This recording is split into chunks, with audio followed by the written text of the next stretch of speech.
If you wanna get planned today, gotta be Liz Rich for sure.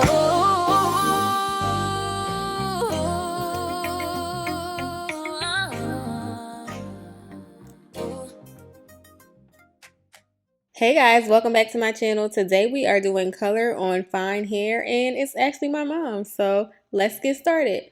First things first, I'm going to mix some 7RB with 20 volume, and then we're just going to deposit that to her roots. And the reason I'm depositing it directly on the roots is because she doesn't have too much new growth, so it won't give her hot roots. But enough of my yapping, let's get into the video.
Okay, so once her color has set for about 15 minutes, I'm going in and I'm just going to use the rest of my color to put it on her ends just to give it a little bit more vibrancy. Then I'll let that sit for about 10 minutes.